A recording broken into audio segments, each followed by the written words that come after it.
दोस्तों नमस्कार। पूर्वालोकन श्रृंखला में भारत के भूगोल का चैप्टर 2 है अक्षांशीय विस्तार।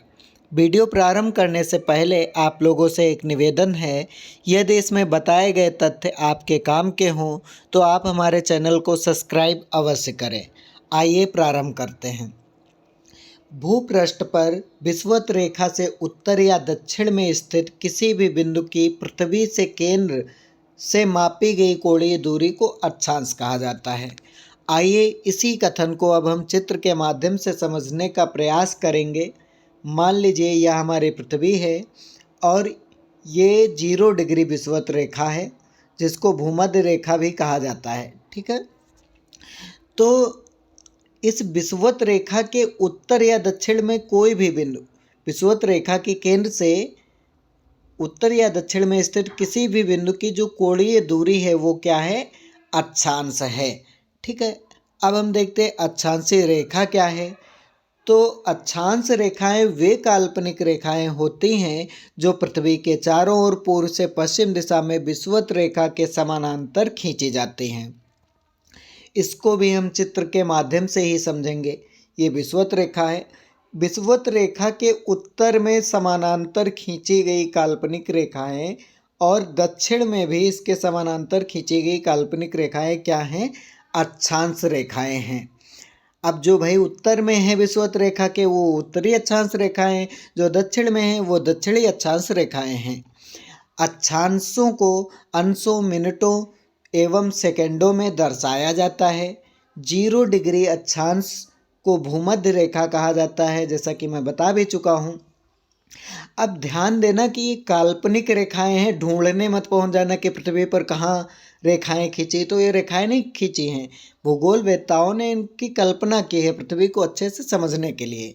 ठीक है, तो अब देखो लिखा है कि दक्षिणी जो विषुवत रेखा के उत्तरी भाग को उत्तरी गोलार्ध और दक्षिणी भाग को दक्षिणी गोलार्ध कहते। तो ये कोई लिखने की चीज़ नहीं है, ये तो बिल्कुल कॉमन सेंस की बात है भाई। जो विषुवत रेखा है उसके उत्तर में जो रेखाएं हैं वो उत्तरी अक्षांश रेखाएं हो गई, उसके दक्षिण वाली दक्षिणी अक्षांश रेखाएं हो गई।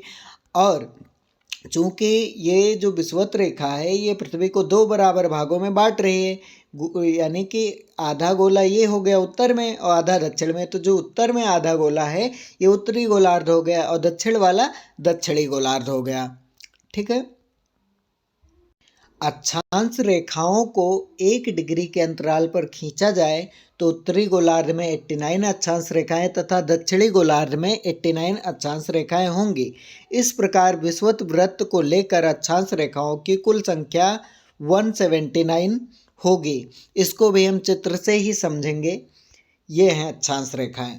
कहने का मतलब है ये जो विषुवत रेखा है भूमध्य रेखा, इसके उत्तर में कितनी अक्षांश रेखाएं, 89, और दक्षिण में भी 89 है। ठीक, और एक मिला देंगे 0 डिग्री वाली, तो कुल जो अक्षांश रेखाएं 179 अक्षांश रेखाएं हैं। और ये जो अक्षांश रेखाएं हैं उत्तर और दक्षिण में, किन्हीं भी 2 समांतर अक्षांश रेखाओं के मध्य दूरी कितनी है, 111 किलोमीटर है। इस पॉइंट को भी आप लोग ध्यान रखिएगा, कितनी है, 111 किलोमीटर की। भूपृष्ठ पर उत्तरी ध्रुव एवं दक्षिणी ध्रुव को मिलाने वाली काल्पनिक रेखा जो पृथ्वी को 2 बराबर भागों में बांटती है, प्रधान यामोत्तर यानी कि ग्रीनविच मीन टाइम कहा जाता है। यह रेखा लंदन के ग्रीनविच शहर से गुजरती है। प्रधान यामोत्तर रेखा 0 डिग्री देशांतर भी कहा जाता है। प्रधान यामोत्तर के पूर्व एवं पश्चिम में उत्तरी ध्रुव एवं दक्षिणी ध्रुव को मिलाने वाली काल्पनिक रेखाओं को देशांतर रेखाएं कहा जाता है। देशांतर रेखाएं समानांतर नहीं होती हैं। ध्रुवों से विषुवत रेखा की ओर बढ़ने पर देशांतर रेखाओं की के मध्य जो दूरी है वो बढ़ती जाती है और विषुवत रेखा पर यह दूरी बढ़ के अधिकतम कितनी हो जाती, 111.33 किलोमीटर। अब देशांतर रेखाओं को भी हम चित्र के माध्यम से समझते हैं। तो सबसे पहला प्रश्न तो यही थी, देशांतर रेखा है क्या। उत्तरी ध्रुव को दक्षिणी ध्रुव से मिलाने वाली जो रेखा है वो कौन सी, देशांतर रेखा है। और जो भी फिर इसको एक रेखा को इसको हमने 0 डिग्री रेखा जो कि लंदन के ग्रीनविच से गुजरती है और इसे प्रधान यामोत्तर भी कहते हैं। अब इसके पश्चिम में और पूरब में जितनी भी रेखाएं हैं ये सभी देशांतर रेखाएं हैं। ठीक है, तो ये देशांतर रेखाएं एक वृत्त का निर्माण करते हैं, तो यानी देशांतर रेखाओं की कुल संख्या जो है वो कितनी है, 360 है। एक बात और यहाँ पर ध्यान रखने योग्य है कि जो देशांतर रेखाएं हैं, जैसे जैसे आप विषुवत रेखा की तरफ बढ़ेंगे उनके मध्य दूरी भी बढ़ती जाएगी और विषुवत रेखा पर यह दूरी अधिकतम होगी कितनी, 111.33 किलोमीटर। ठीक है, जबकि अक्षांश रेखाओं में दो अक्षांश रेखाओं के मध्य 111 किलोमीटर की दूरी होती थी और अक्षांश रेखाएं समानांतर होती थी, जबकि देशांतर रेखाएं समानांतर नहीं है, पैरेलल नहीं है। ठीक है, तो इस बात को भी आप ध्यान रखिएगा। अक्षांश रेखाएं जिस प्रकार पृथ्वी को दो बराबर भागों में विभाजित करते थे, उत्तरी गोलार्ध और दक्षिणी गोलार्ध में, उसी प्रकार जो है जो देशांतर रेखा है वो भी पृथ्वी को दो बराबर भागों में विभाजित करते हैं, एक पूर्वी गोलार्ध और एक पश्चिमी गोलार्ध में।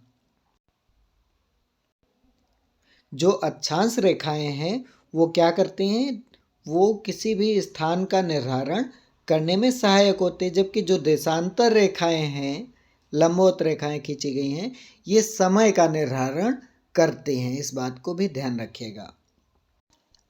अब जबकि बात हो रही है अक्षांश और देशांतर रेखाओं की, तो पृथ्वी का अक्षांशी और देशांतरी विस्तार भी देख लेते हैं, भारत का, तो भारत का जो अक्षांशी विस्तार है वह 6 डिग्री 45 मिनट उत्तरी अक्षांश से 37 डिग्री 6 मिनट उत्तरी अक्षांश।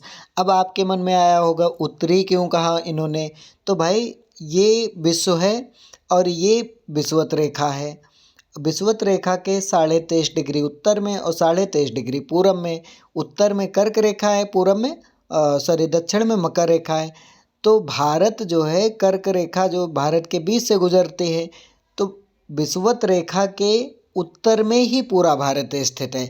इसलिए जितनी भी अक्षांश रेखाएं भारत से गुजरी हैं उनके सबके आगे क्या लिखा जाएगा, उत्तरी। तो भारत का जो उत्तरी विस्तार है, अक्षांशी विस्तार है, वो कितना है, 6 डिग्री 45 मिनट उत्तरी अक्षांश से 37 डिग्री 6 मिनट उत्तरी अक्षांश तक। लेकिन अगर मुख्य भूमि की बात की जाए तो 8 डिग्री 4 मिनट से 37 डिग्री 6 मिनट। अब मुख्य भूमि वाला लफड़ा क्या है इसको भी समझ लेते हैं। भाई मुख्य भूमि से तात्पर्य यह है कि ये जो मुख्य भूमि है ये भारत में क्या है, आपस में जुड़ी हुई है, जबकि अंडमान निकोबार द्वीप समूह जो है ये भी भारत की भूमि है, लेकिन ये भारत से जुड़ी नहीं है, ये जो है समुद्र में तैर रही है। और सबसे दक्षिण में भी ये इंदिरा पॉइंट, ठीक। और ये जो मुख्य भूमि का सबसे दक्षिणी पॉइंट है ये कन्याकुमारी है, तमिलनाडु में स्थित। अब अगर देशांतरी विस्तार की बात की जाए तो सबसे पश्चिम में 68 डिग्री 7 मिनट गुहार मोता है और सबसे पूर्व में अरुणाचल प्रदेश में किबिथु है 97 डिग्री 25 मिनट पर। तो ये देशांतरी विस्तार हो गया। अब अगर उत्तर से दक्षिण विस्तार देखें कितना है भारत का, तो 3214 किलोमीटर उत्तर से दक्षिण भारत का विस्तार है, जबकि पूरब से पश्चिम विस्तार या पश्चिम से पूर्व की तरफ कितना है, 2933 किलोमीटर। एक बात और ध्यान रखिएगा आप लोग, ये पृथ्वी है और ये विषुवत रेखा है, जबकि ये कर्क रेखा 23.5 डिग्री उत्तर में और दक्षिण में 23.5 डिग्री मकर रेखा, और भारत की स्थिति यहाँ पर है लगभग, ठीक है। तो ये जो सूर्य हमारा है वो कर्क रेखा से मकर रेखा के बीच में ही लगभग जो है विचरण करता है।